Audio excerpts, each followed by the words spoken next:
Assalamualaikum warahmatullahi wabarakatuh. Perkenalkan, nama saya Bunga Siti Fatimah. Saya mahasiswa semester 6 jurusan Administrasi Bisnis dari Institut Manajemen Wiyata Indonesia. Di sini saya akan menjelaskan sedikit tentang Microsoft Access. Di dalam dunia perkantoran, pasti banyak aplikasi atau program-program yang dipakai untuk mengolah data yang ada di kantor tersebut, perusahaan tersebut. Nah, beberapa program atau aplikasi yang dipakai di dunia perkantoran itu ada Microsoft Word, Microsoft Access, Microsoft Excel, dan lain-lainnya. Nah, salah satunya tuh ada Microsoft Access yang akan dibahas yang dibahas di video ini. Di Microsoft Access itu khususnya untuk mengolah data. Tetapi tidak hanya Microsoft Access, karena Microsoft Excel juga bukan hanya untuk menghitung, tetapi juga bisa untuk mengolah data. Nah, Microsoft Access ini hal-hal dasar atau teori dasar yang ada di Microsoft Access ini antara lain ada database, file, record, field, dan karakter. Nah, apa sih database itu? Database itu pengertian secara satu katanya tuh adalah induk, sedangkan file itu child atau anak.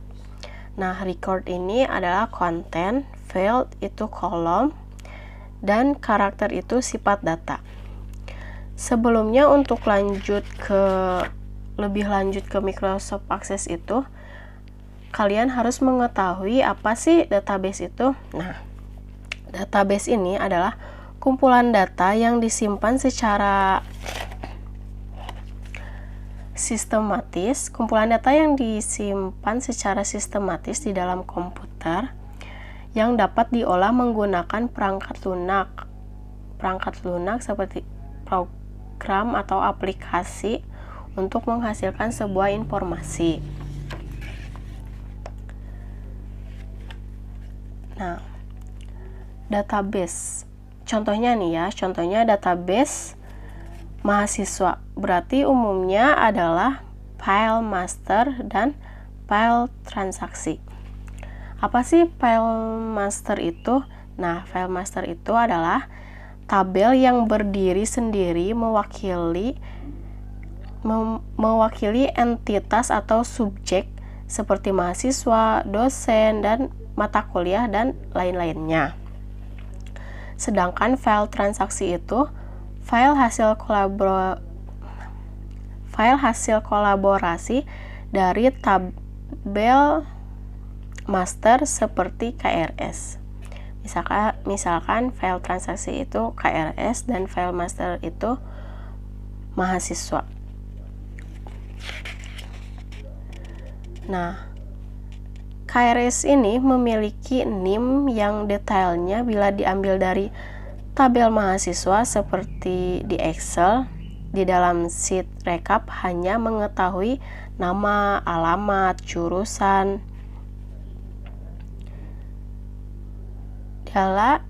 lalu lookup ke tabel mahasiswa. Sehingga maksud dari database ini adalah salah satunya mengulangi data berulang, jadi hanya perlu kuncinya saja. Kita tidak perlu ketikkan namanya karena namanya sudah ada di tabel mahasiswa. Tuh. Terus hal lainnya selain database itu kita perlu mengetahui record. Apa sih record itu? Nah, record ini adalah isi file atau tabel. Jadi, dalam file mahasiswa record atau ada data apa saja. Nah, apa sajanya ini dibantu oleh field yaitu kolom, sehingga jika dalam file mahasiswa ada NIM, nama, alamat, dan seterusnya, maka record adalah isi baris sesuai kolom-kolom tersebut. Jadi record ini adalah isinya. Kemudian ada karakter. Nah, karakter ini sifat dari si field atau kolom tadi. NIM sifatnya apa sih? Kalau isinya bisa dihitung, maka sifatnya adalah numerik. Kalau tidak bisa dihitung adalah teks. Numerik dibagi ke dalam beberapa karakter, ada integer, nilai bulat tanpa koma. Jika ada koma, pakai desimal. Tapi tidak bisa banyak. Nah, kalau misalkan tidak ada koma atau tanpa koma ini, pakai desimal, tapi tidak bisa banyak, hanya sampai jutaan saja. Kalau lebih seperti hitung uang bisa sampai miliaran, umumnya dipakai mata uang. Jadi misalkan kalau hitungnya tuh adalah sampai miliaran, jadi dipakai mata uang. Kemudian ada dalam bentuk di Microsoft Access ini ada dalam bentuk tanggal, jam, dan lainnya. Cirinya adalah bisa dihitung. Kalau teks sebaliknya, itu bisa dihitung. Kemudian ada primary key. Primary key ini adalah kunci utama yang bisa sangat akurat mewakili subjek atau entitas seperti mahasiswa. Yang jadi primary key ini adalah NIM-nya, NIM mahasiswa. Jadi bukan nama mahasiswanya, tetapi NIM-nya.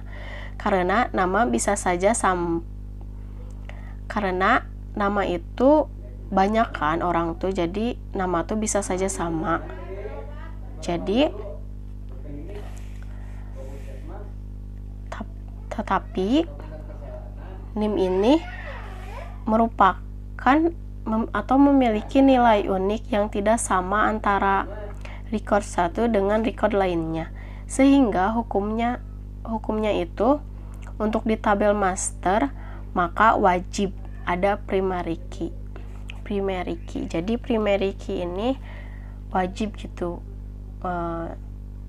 dalam tabel master itu di dalam Microsoft Access. Nah, bagaimana sih kalau tidak ada primary key?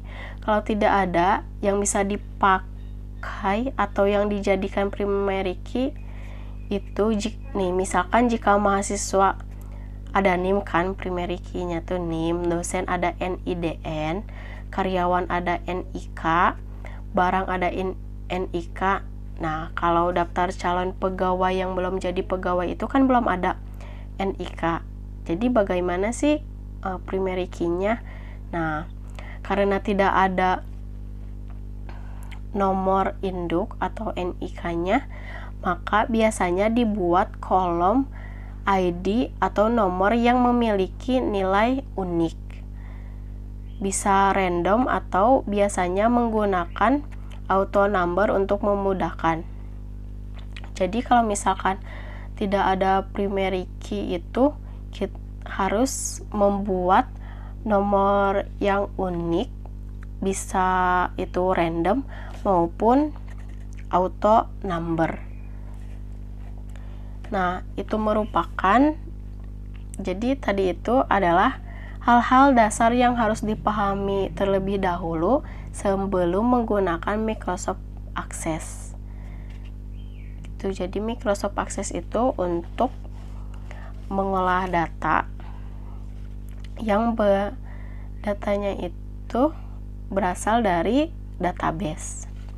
Mungkin sekian pemahaman hal-hal dasar dari Microsoft Access dari saya. Wassalamualaikum warahmatullahi wabarakatuh.